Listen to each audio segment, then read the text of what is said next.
Bueno, el vivir bien es la máxima meta que se trazó este gobierno cuando ganó las elecciones, ¿no? Y reformuló la Constitución Política del Estado. El vivir bien es el gran objetivo que se ha trazado el proceso de cambio y toda la serie de transformaciones que ha ido impulsando el gobierno.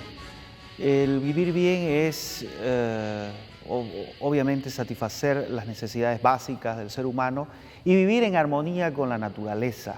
Hay un abismo político, social y económico entre lo que es la vida en las ciudades, grandes ciudades construidas en función de migrantes, y en lo que es el área rural abandonada por estos campesinos fundamentalmente. Pero al transcurrir los años perdimos ese contacto con la naturaleza y empezamos a ver de que el mundo giraba alrededor del ser humano. La violencia está estrechamente relacionada con esa forma incompleta que tienen de integración social de los migrantes fundamentalmente, ¿no? Derribar las grandes barreras sociales que hay en Bolivia, como la educación, como la salud, la pobreza. El vivir bien es obviamente satisfacer las necesidades básicas del ser humano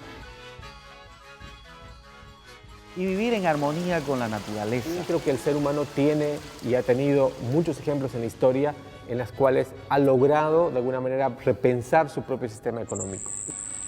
Por desgracia, la humanidad está viviendo en este momento una amenaza muy grande por sus propios errores en la manera de relacionarse con el medio ambiente.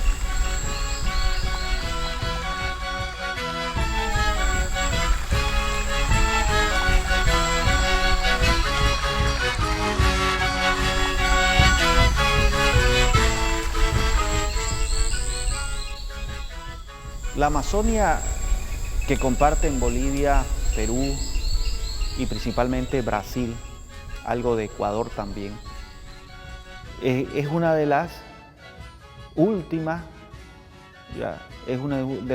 reservas que podría caer en manos de ese modelo de desarrollo destructivo.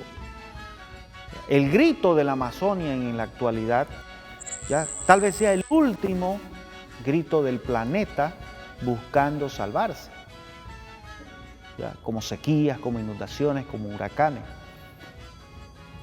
En este momento en Bolivia estamos viviendo un grito muy grande, el grito de los indígenas que están buscando cómo salvar una de las reservas ecológicas más grandes de Bolivia, cuya destrucción podría significar la escasez de agua, por ejemplo, en la zona de cultivo más importantes de Bolivia. Entonces, tarde tal vez nos vamos a dar cuenta de todo el beneficio que nos da la Amazonia, que todo el beneficio que nos da la naturaleza para nuestra propia supervivencia. Es tan grande el atraso que llevamos en la comprensión de la naturaleza que no nos hemos dado cuenta que gracias a ella tenemos agua, que gracias a ella tenemos aire, que gracias a ella tenemos comida. Y sin esa naturaleza, estamos amenazados de manera terrible. Ese es el nivel de atraso que llevamos los seres humanos y sobre todo los seres humanos urbanos en relación con los pueblos indígenas que ya conocen el valor de mantener una convivencia armónica con el medio ambiente. El ser humano está intentando proteger a los animales y las plantas.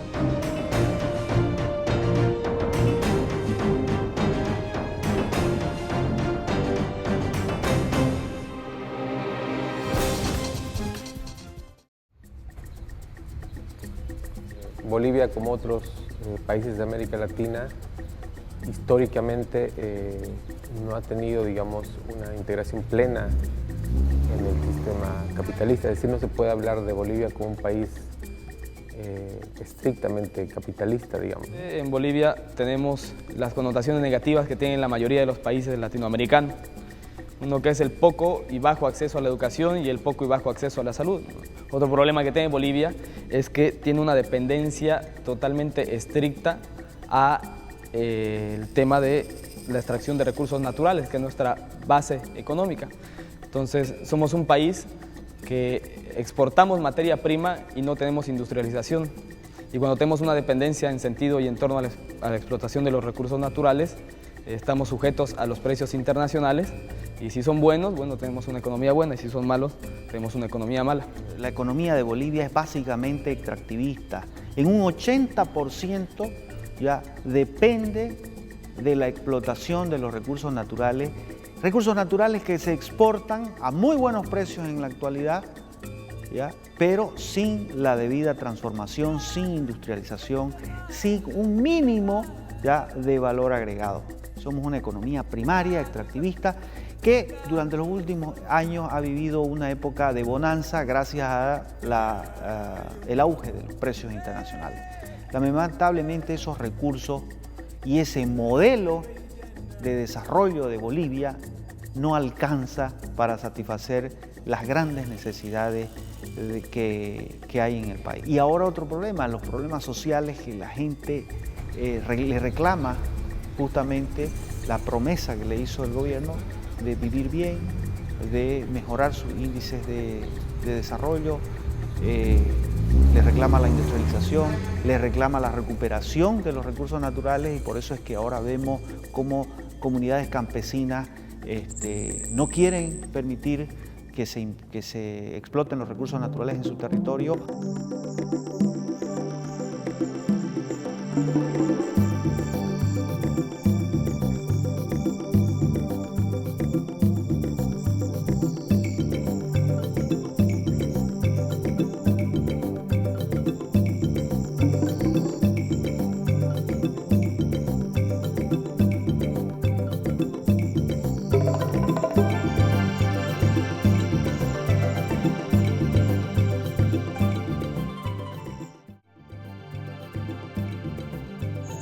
Yo no hace mucho que vivo aquí. Otro hermano vive aquí, de madre. Ya da unos 3 años por aquí. ¿Y a ustedes le gusta estar acá así? Que aquí hemos nacido nosotros. Aquí. No hemos nacido, nací más grande. Pero aquí me he acostumbrado. Aquí no me he criado, pero así. La vida aquí es difícil. No es nada fácil. En primer lugar, tenemos mucha falta de agua. No contamos con ningún servicio básico acá, sobre todo por eso. Es lo difícil. En primer lugar, pues lo más principal es el agua potable, ¿no? Proveerse de agua limpia. Porque acá es larga la distancia, ¿no ves? De que traemos agua, unos 300 metros más o menos, y es subida. Y agua del río, pues, ¿no? Recontra contaminada. En segundo lugar sería luz eléctrica, ¿no? Porque también hace mucha falta. Tenemos ya un poco de señal de teléfono, sí, por partes, ¿no? Y ahora nos hace mucha falta, pues, tener electricidad para hacer cargar un teléfono. Nada, no me están ayudando. ¿No? No tengo nada de ayuda. Quiero ayuda para andar y no tengo ayuda en nada. Ni para el agua no tengo. Acá en el campo la necesidad es, lo que ahorita estamos afectados nosotros son por los animales silvestres que, digamos, sembramos yuca, sembramos maíz, lo que sembramos, los animales nos los quitan, tenemos que estar ¿no? peleando con ellos para poder que nos quede para nosotros, o sea, no dejarlos comer, ¿no? Que ellos, si nosotros lo dejamos, ellos se lo comen. Así que eso es lo que ahorita hay un poco de problema de acá del campo, porque está saliendo mucho bicho que se lo come todo. Tenemos nuestros hijos en la ciudad de Santa Cruz, ellos nos proveen de azúcar, de arroz, nos proveen de harina, queso, porque no tenemos vacas paridas ahorita. Entonces ellos nos traen y nos proveen, ¿no? de eso, para que nosotros sigamos cuidando y protegiendo el terreno, ¿no? Obviamente el proceso de migración que tienen los bolivianos está relacionado fundamentalmente con esta forma de construcción de un Estado capitalista incompleto, ¿no? La definición de las grandes ciudades en Bolivia, La Paz y Santa Cruz particularmente, está muy relacionada con esa incapacidad que ha tenido el sistema político económico boliviano de construir un sistema capitalista de alguna manera más extendido en el área rural, ¿no? Hay un abismo político, social y económico entre lo que es la vida en las ciudades, grandes ciudades construidas en función de migrantes, y en lo que es el área rural abandonada por estos campesinos fundamentalmente. Hace unos 30 años ahora. Lo compré yo este es mío, he encerrado un poco. ¿Y sus hijos también viven aquí? No, mis hijos viven en Santa Cruz, pero ellos vienen aquí a ayudarme, ya yo no puedo trabajar, ellos vienen a ayudarme. Ellos se fueron, ¿sabe? Por sus hijos, pues allá a pasar los estudios, sus hijos son provisionales ya. Hay gente pobre y hay escasez de servicios básicos, por decir la salud especialmente. No llega a todas las personas porque hay gente que vive en comunidades muy alejadas. Porque venir a la ciudad, eso implica bastante dinero, es cara la salud.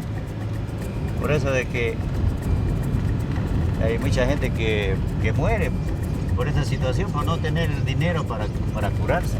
Es que la gente mayor es simplemente los que se quedan en las comunidades. La gente joven se va a los pueblos, a Valle Grande, por decirse.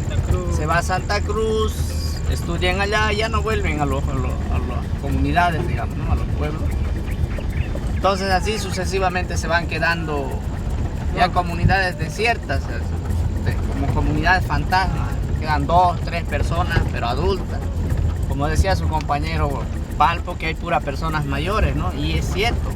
Porque ves casas así abandonadas, donde pues eran bien construidas, escuelas bien consolidadas, bien grandes, que en la actualidad viven así, quedan casi como ruinas. Viven 5, 7 personas ancianas, 8 personas ancianas. Y si preguntas dónde está el resto de la gente, vive en la ciudad, vive en Valle Grande. Uno primero buscando siempre pues todo padre, ahora que soy padre, pienso en que mi hijo tenga una mejor oportunidad que yo, lleve una mejor vida que yo y pueda ganar mejor que yo. Y entonces en ese afán la gente ha salido conjuntamente con los hijos hasta a buscar oportunidades a Santa Cruz, a Valle Grande o a los centros más poblados.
A raíz de la creciente población mundial, se han creado grandes mercados y estos mercados lo que necesitan pues es productos. Para obtener estos productos necesitan pues materias primas.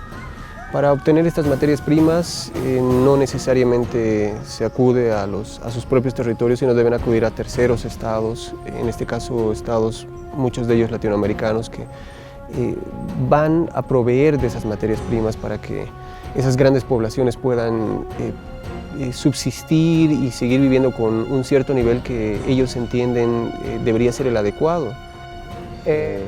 En función de la organización que tiene el capitalismo moderno, de la alta modernidad, digamos, en el cual estamos viviendo todavía, seguimos todavía, por lo menos en el caso de Bolivia, siendo parte de un sistema en el cual somos más que todo proveedores de materias primas necesarias para la industria capitalista, o subcapitalista de alguna manera, ¿no?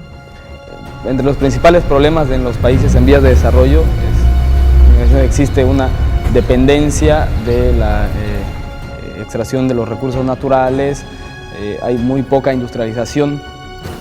Por otra parte, tenemos varios estados, como es el caso de Bolivia, que por connotaciones ideológicas son bastante reacios a todo lo que es el tema del mercado internacional, ¿no? Ese sentido ideológico de que el participar, el ser parte activa de los convenios, de los tratados de mercados internacionales, conlleva a las situaciones de imperialismo o que son factores que generan dependencia de los países en vías de desarrollo con los países imperialistas.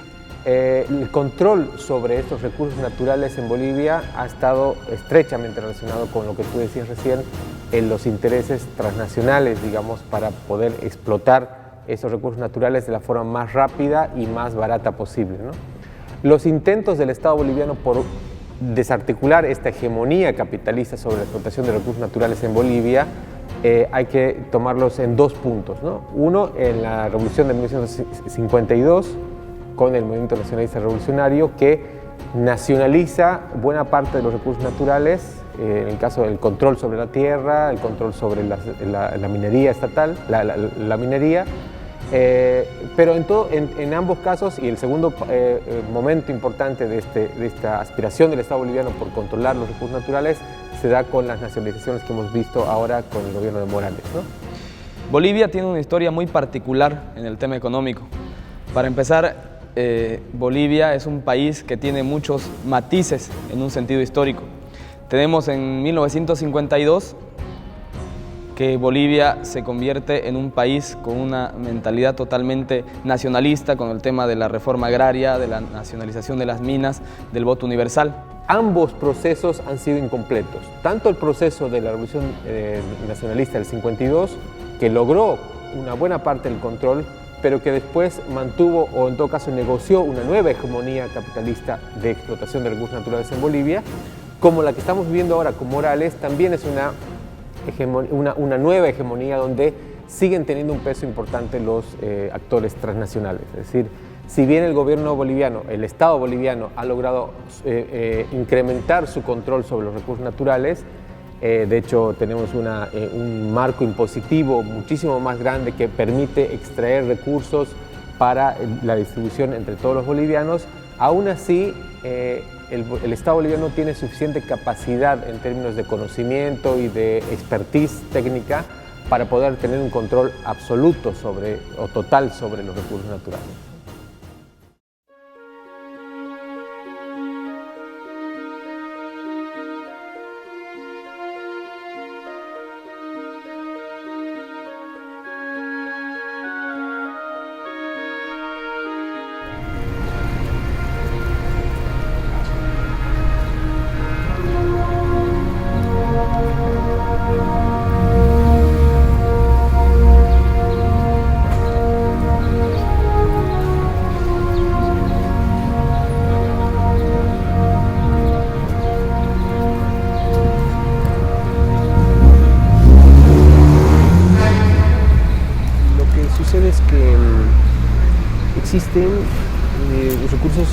Existen recursos minerales muy importantes, recursos naturales y minerales muy importantes en Bolivia, y estos lamentablemente no son controlados necesariamente por Bolivia, sino son controlados por el mercado internacional. Y en este contexto es que otros estados tienen sus empresas dentro de nuestro país. Estos estados vacían los cerros, matan los bosques, obviamente obtienen grandes réditos económicos, y lo que nos dejan pues son espacios contaminados o vacíos, ¿no? La explotación del gas requiere una expertise muy importante en términos de conocimiento técnico para extraer el recurso natural, explotarlo, industrializarlo y demás, ¿no? Bolivia, por ejemplo, explota grandes cantidades de gas natural, pero industrializa una mínima parte, casi nada.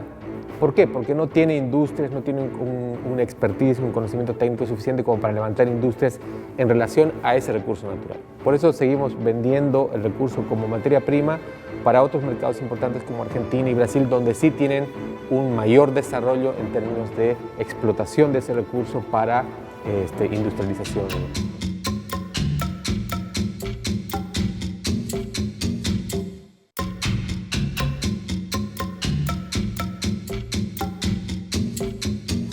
El gran problema que tienen los estados en América Latina está relacionado con su incapacidad para poder lograr un control técnico sobre la explotación de recursos naturales. Todos los caminos que hemos construido van hacia el exterior, van hacia la exportación de nuestras materias, a nuestros recursos económicos.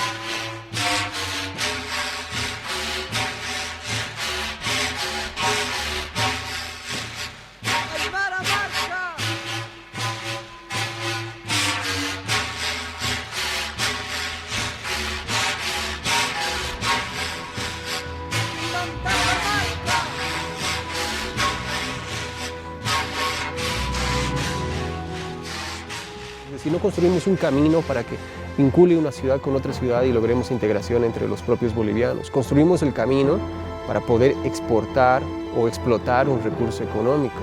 No generamos integración, sino lo que hacemos es realizar una determinada construcción a efectos de exportar estas materias primas. Sí es importante decir que Bolivia como tal todavía no ha logrado abastecerse de alimentos, no tiene una seguridad alimentaria garantizada, pese a que tiene una cantidad importante de recursos agrícolas, digamos, ¿no? Para empezar, en varios países en vías de desarrollo ha generado las políticas en países como Bolivia, como Venezuela, como Argentina, que hoy estamos viendo, ¿no? Que es un rechazo a todo este tema de empresas transnacionales y que le dan la connotación y el aval de ideología, la connotación ideológica en un sentido imperialista. El discurso político vinculado con esta resistencia, obviamente natural, que hay en los países de América Latina respecto de los grandes poderes occidentales, a veces se olvida de que hay subimperialismos, digamos, que también están vigentes en esa hegemonía capitalista que está vigente en nuestros países, digamos, ¿no? El peso que tiene Brasil, por ejemplo, y en menor medida Argentina, en la economía boliviana es cada vez más creciente, ¿no? Buena parte de los recursos naturales que se explotan en Bolivia van fundamentalmente a Brasil, ¿no?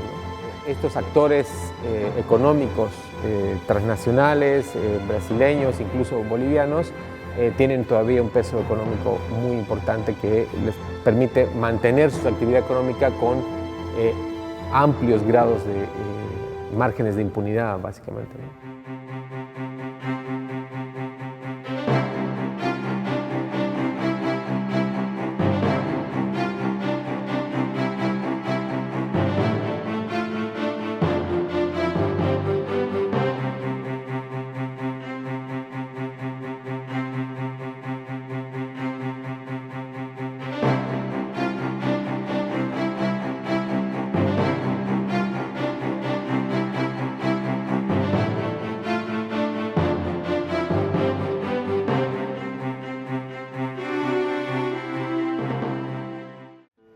La agricultura en Bolivia, buena parte, la que genera mayor riqueza, está en manos de una cantidad importante de actores privados, transnacionales y nacionales, ¿sí?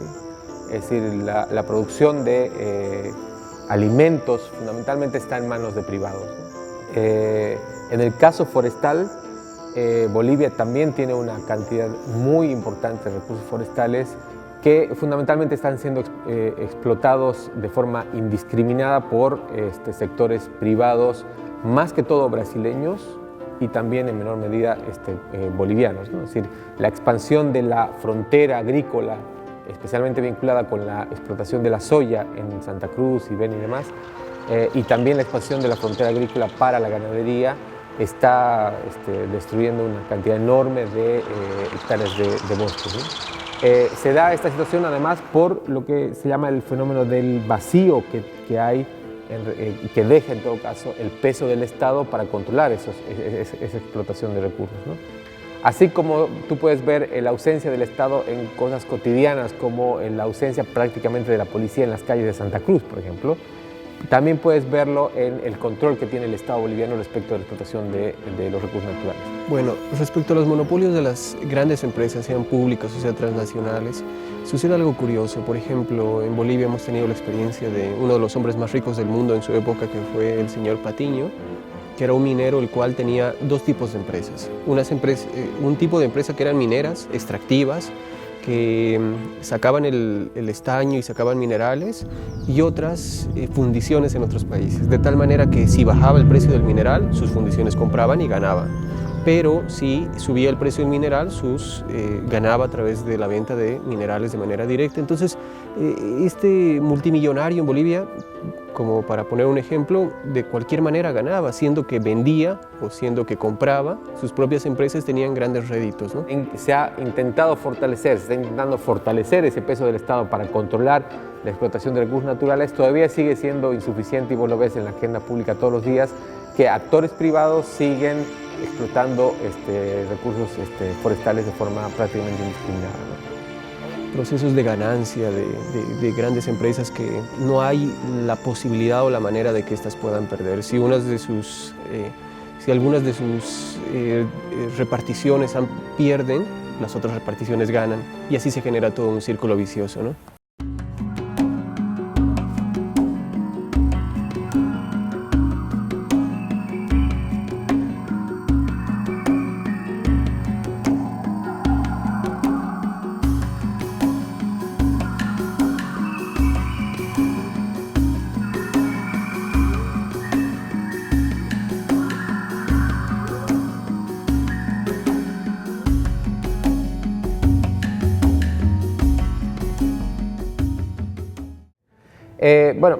Es parte de una vieja discusión en América Latina, ¿no? También en Bolivia. Se ha discutido sobre la necesidad que tenemos como estados de construir una economía endógena, en el sentido de que se autoabastece y que logra de alguna manera establecer su propia economía, más en función de lo que pasa adentro que lo que pasa afuera, ¿no? Esto como contraparte de una economía exógena. Exógena básicamente es las economías en las cuales vivimos en América Latina estructuralmente como tales, que son economías periféricas que abastecen o que están construidas en función de las demandas que tienen las economías centralizadas, ¿no? Es decir, básicamente las economías de América Latina son productoras de materias primas necesarias o demandadas por las economías centralizadas, ¿no? Hay un debate sobre el tema de seguridad alimentaria, ¿no? Es decir, por un lado están los países que son productores de alimentos, grandes productores de alimentos, como el caso de Brasil y Argentina, por ejemplo, que piden y exigen básicamente de que haya más bien una mayor apertura de mercados a nivel internacional, se rompan las barreras proteccionistas como las que hay en Europa y en Estados Unidos, que permitan proveer a estos países, proveer de alimentos más baratos a todo el mundo, ¿sí? Hay otro enfoque, que es el que está siguiendo básicamente el gobierno boliviano, es que no nos ocupemos tanto de los mercados internacionales, sino más bien de cómo garantizar la seguridad alimentaria dentro de Bolivia. O sea, tiene una visión endógena, por decirlo de otra manera, ¿no? Una economía exógena exclusivamente, como la que ha estado vigente en América Latina, obviamente tiene la gran desventaja de solamente pensar economías que explotan materias primas y las envían, y no queda prácticamente nada adentro, porque no se construye industria, no se construye conocimiento acumulado dentro de los propios países. Una economía endógena exclusivamente también tiene la desventaja de no tener, digamos, de alguna manera referente respecto de otras economías que ya están produciendo lo que se produce dentro de esa economía, ¿no? Yo creo que ambos extremos son problemáticos, ¿no? O sea, solamente pensar en Bolivia como mercado es un mercado muy chico. Para un productor de alimentos, un gran productor de alimentos, pensar solamente en Bolivia es insuficiente. Creo que Bolivia tiene ahí una deuda, en el sentido de que, teniendo una cantidad importante de recursos vinculados con la tierra, no pueda todavía garantizar el alimento de sus propios habitantes. Bolivia tiene una población de aproximadamente 10 millones de habitantes y no puede ser que más de la mitad no tenga garantizada su seguridad alimentaria. No es porque no se produce más, sino porque no se distribuye suficientemente esos alimentos que se producen en Bolivia, ¿no? La agricultura ecológica, por alguna manera de decirlo, está muy estrechamente vinculado con la forma de producir que tenían los pueblos originarios en Bolivia, ¿no? Eso hay que también matizarlo con la forma de agricultura, de explotación agrícola que tienen básicamente sus actores privados y transnacionales vinculados con la economía capitalista, ¿no? Donde ahí se está debatiendo mucho el ingreso muy fuerte de los transgénicos y del uso de fertilizantes muy potentes, digamos, ¿no? La falta de control del Estado boliviano, como decíamos, desde el policía que no está en la calle hasta quien fiscaliza qué se hace en las tierras, la falta de control es justamente lo que abre y lo que permite que esos actores privados utilicen indiscriminadamente ese tipo de fertilizantes o de transgénicos, ¿no? Con graves consecuencias. Es decir, esos actores privados fundamentalmente están viendo su beneficio económico inmediato, que lo obtienen así para los mercados internacionales, pero sin tener en cuenta las consecuencias que tiene para la agricultura y para los propios pobladores del lugar, ¿no?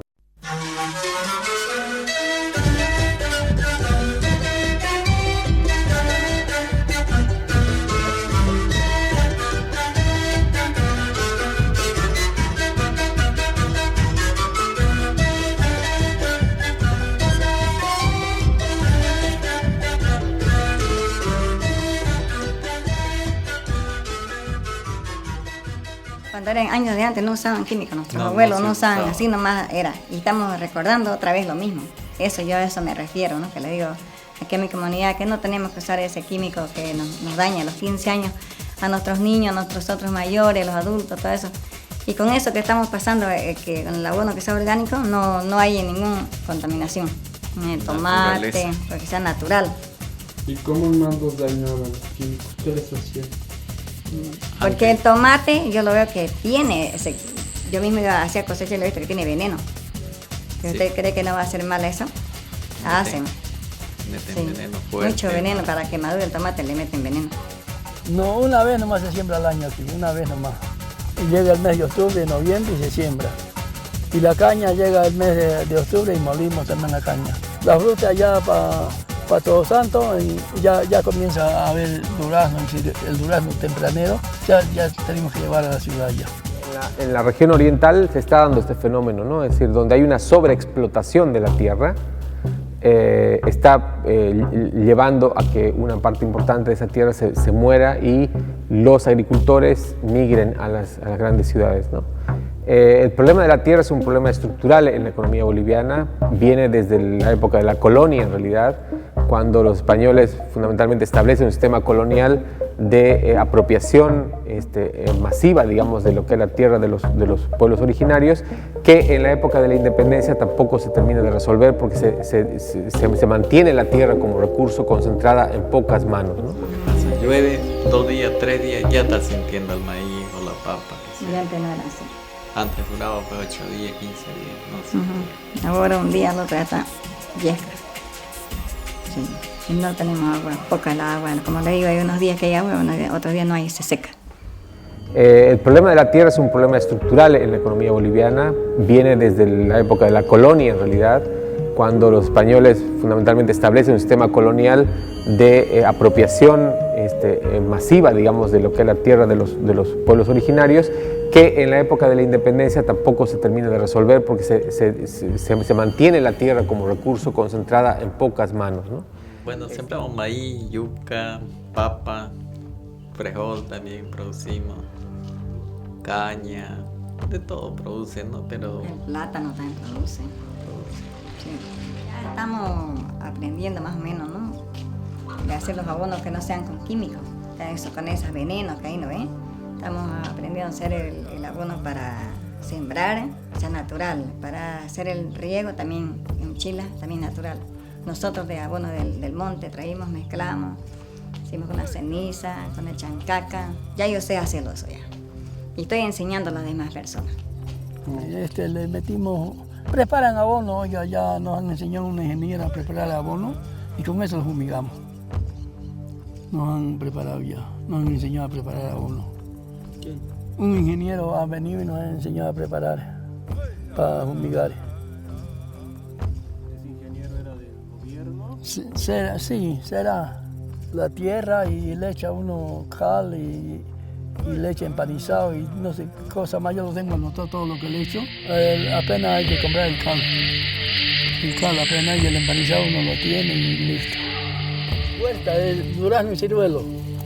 Durazno y ciruelo y tengo chirimoya. Hay chirimoya arte y tengo caña más para moler. Tengo caña. Hay naranja, plantita, limón. Tengo. Hay harta tierra, tenemos harta tierra. O sea,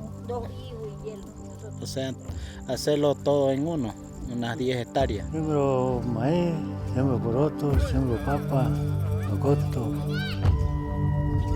Tengo plantaciones de durazno también. Y eso estamos nosotros pensando de que no haya eso. En toda la comunidad estamos charlando de que no haya. Que cuidemos el ambiente, que no sea contaminado, no botemos plástico, cuidemos los bosques, eso estamos pensando, para que tengamos la madera, todo. Sí, tumban árboles de otra persona y lo sacan poste y lo venden. De mí no sacan nadie nada.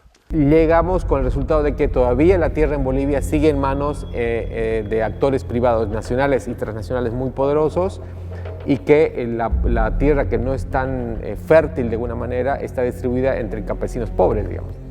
Es decir, los campesinos todavía en Bolivia siguen siendo muy poco capitalizados, mecanizados, es decir, el gobierno de Morales también ha comprado un montón de tractores, por ejemplo, para los campesinos en algunos lugares en Bolivia, pero sigue siendo insuficiente. El campesino boliviano como tal, como actor social y económico, sigue siendo un actor pobre, digamos. Se han ido creando en América Latina a raíz de la necesidad de proveer estas materias primas a los diferentes mercados. Distintas empresas transnacionales o empresas estatales.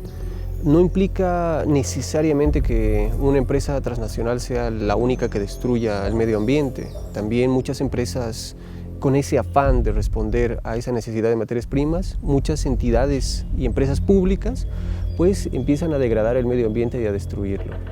Esto es más que todo un problema y un enfoque respecto a cómo asumimos nuestras necesidades. Definitivamente el capitalismo afecta al medio ambiente en el momento en que se sobrepasan las barreras que definen la separación de lo que es bueno para un sector. Es muy particular el caso de Bolivia, el caso del Parque Nacional Territorio Indígena Isiboro-Sécure.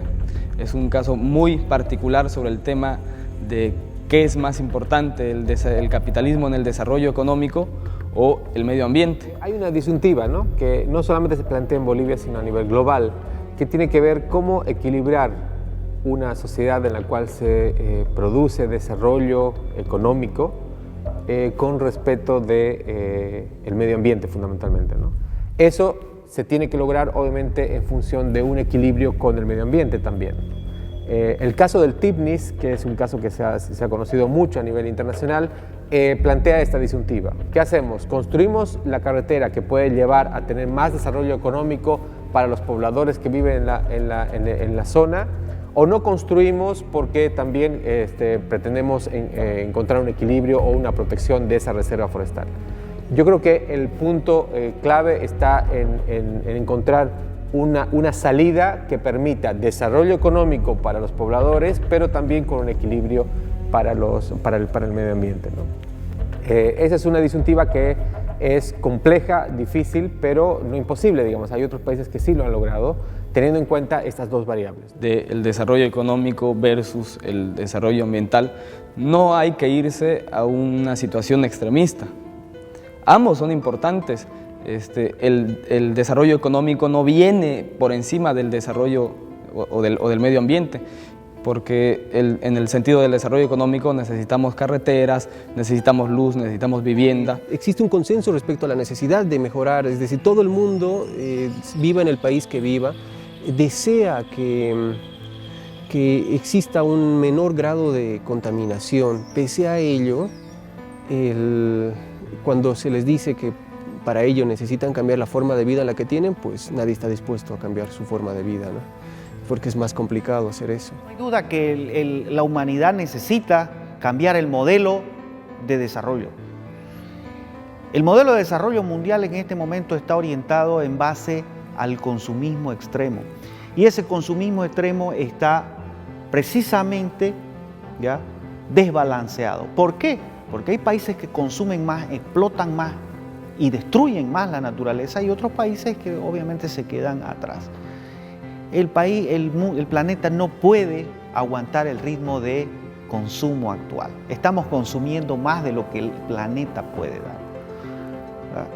Esos temas se han discutido muchísimo en Bolivia a raíz de este buen vivir, porque se propone un nuevo modelo de desarrollo en armonía con el medio ambiente, en armonía con los pueblos originarios, con los pueblos indígenas, ¿ya?, en armonía con las generaciones venideras. El problema es que eso no se ha logrado, y en este momento estamos en una contradicción muy grande, ¿ya? ¿Por qué? Porque si hay algo que contribuye a la economía capitalista destructiva que usted menciona, es la explotación desmedida de los recursos naturales, y Bolivia sigue explotando de manera desmesurada el petróleo y la minería para contribuir a esa economía capitalista.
La violencia estructural es fundamentalmente una forma de relación que hay entre grupos humanos en una determinada sociedad, que está relacionada con formas estructurales de organización de esa sociedad.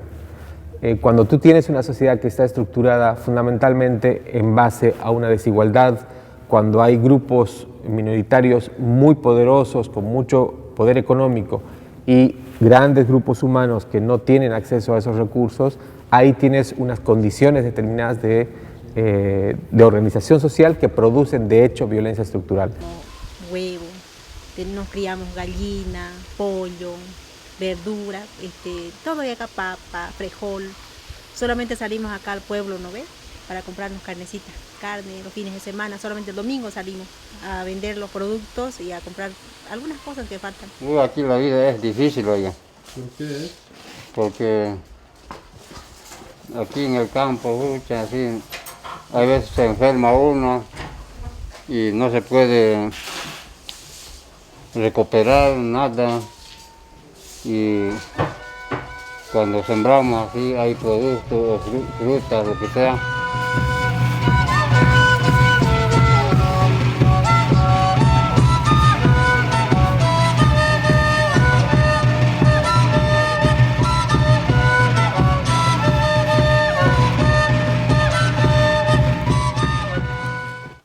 Bolivia se están tratando con estas reformas políticas, económicas que se han puesto en marcha de desarticular. Esa desarticulización, digamos, de la violencia estructural es todavía una tarea pendiente que no se ha logrado hasta ahora realizar, digamos, ¿no?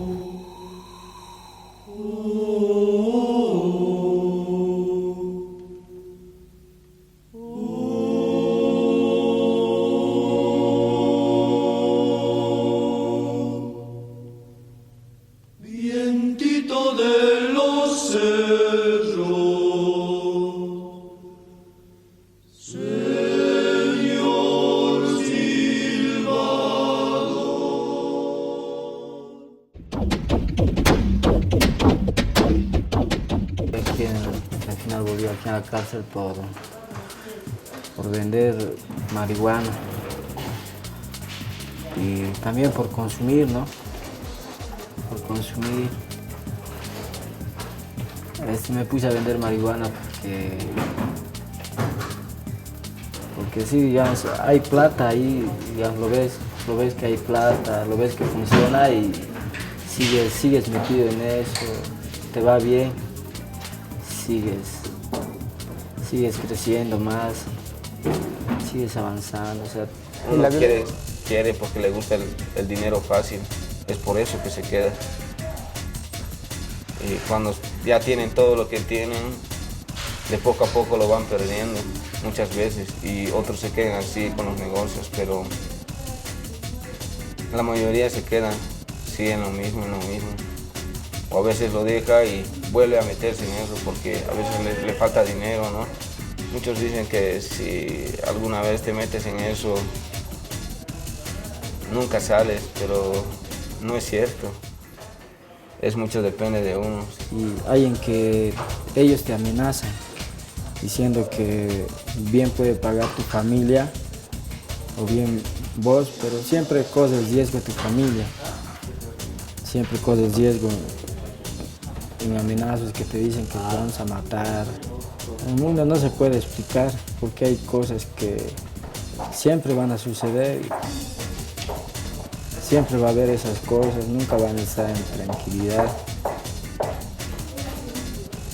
La violencia en Bolivia se expresa de diversas formas, ¿no? Obviamente hay una violencia permanente, cotidiana, vinculada con la inseguridad, por ejemplo.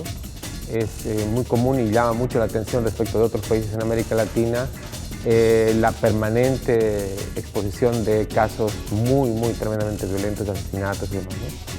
La violencia está muy estrechamente relacionada con el tema del narcotráfico, cada vez más creciente, más dominante en el país, ¿no?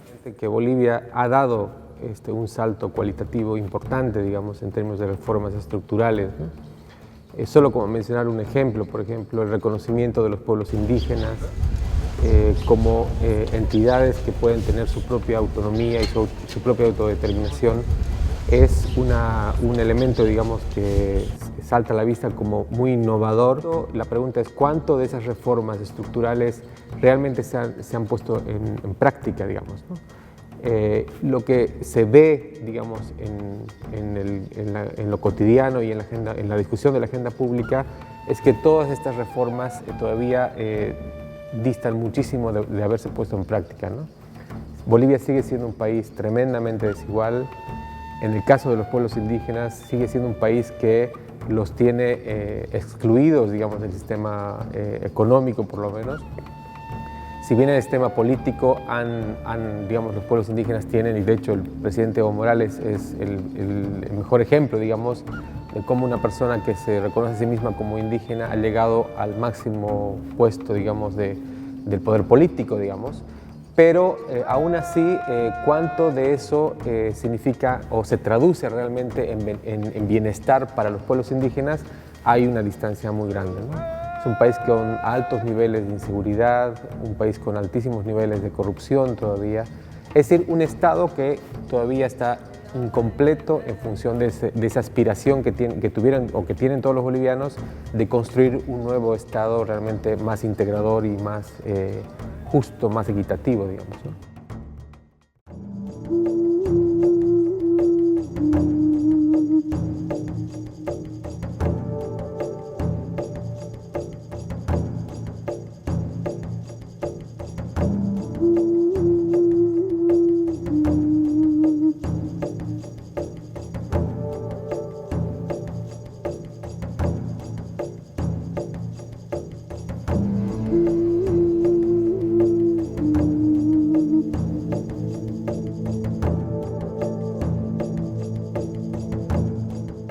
Con el concepto de sustentabilidad se puede asegurar no solamente la supervivencia del planeta, sino la supervivencia de la especie humana que en este momento está amenazada por la falta de alimento, por el cambio climático, por factores que ya los estamos viviendo en este momento.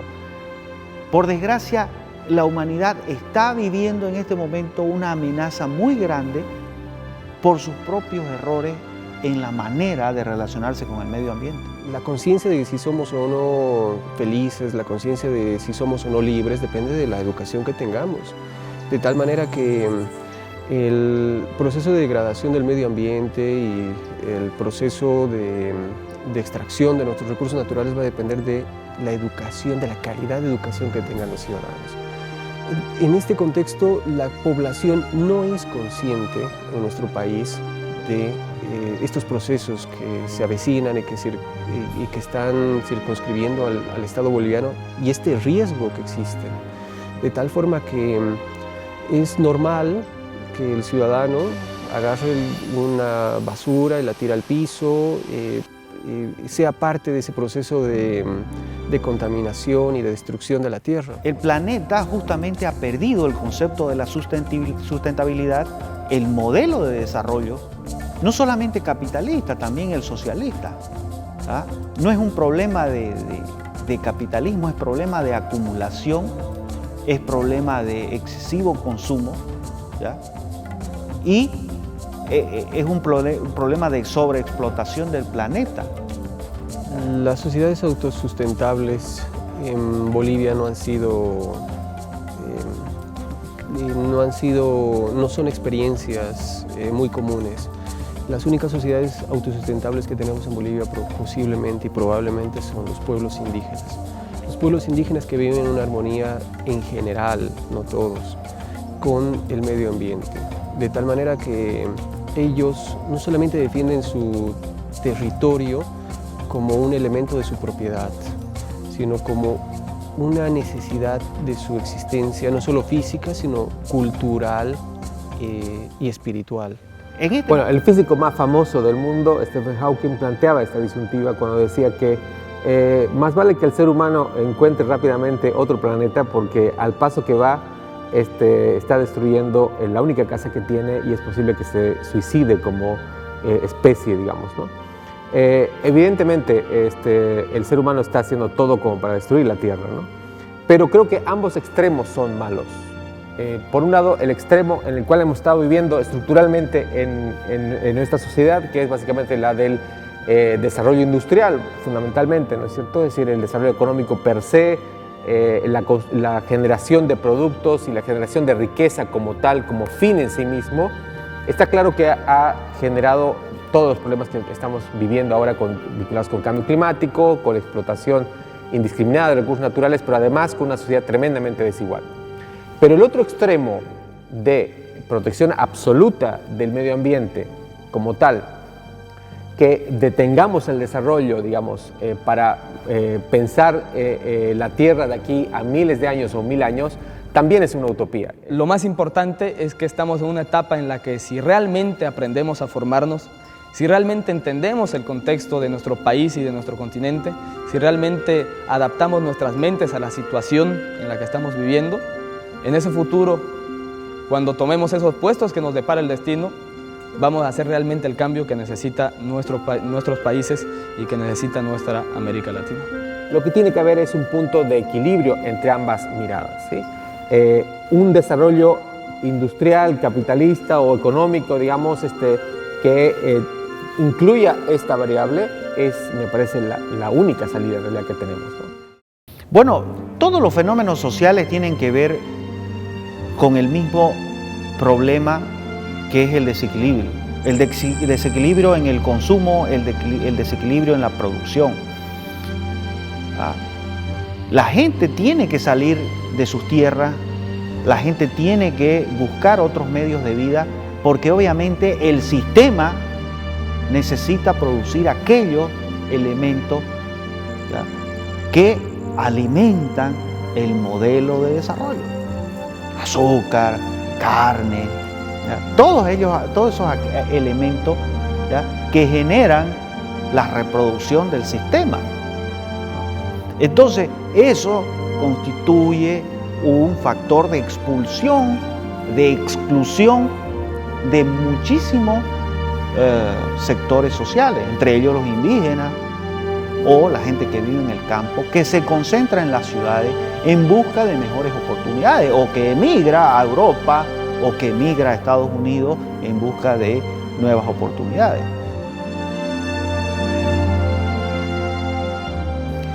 Bueno, cuando yo hablo de proponer cambiar el modelo de desarrollo, eso depende de cambiar el modelo de consumo. Y el modelo de consumo también es autodestructivo. Por ejemplo, en este momento estamos viviendo enfermedades terribles como la obesidad, que ya es una enfermedad.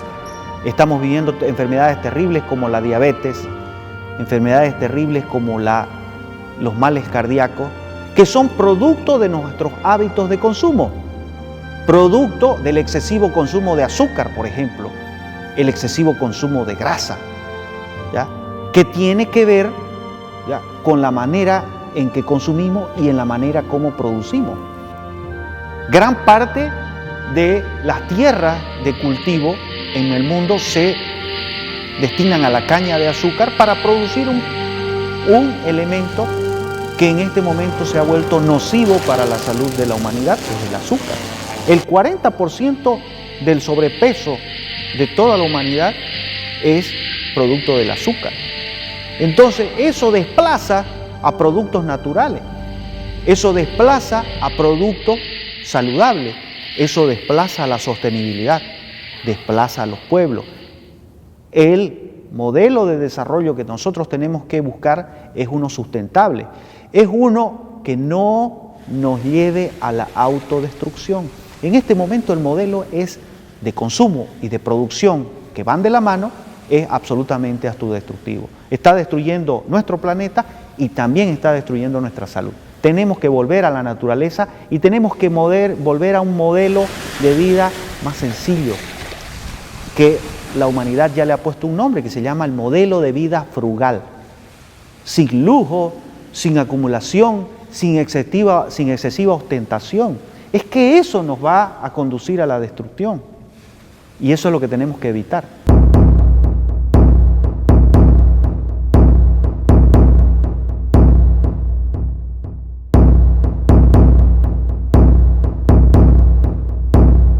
Entonces, todos los fenómenos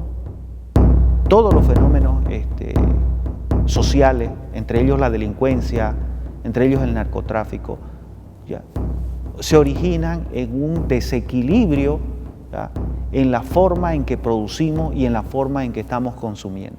Entonces, si la humanidad cambia su manera de relacionarse con el entorno, ya no de una manera agresiva, ya no de una manera absorbente, consumista, ¿ya?, las cosas pueden mejorar muchísimo.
niño yo te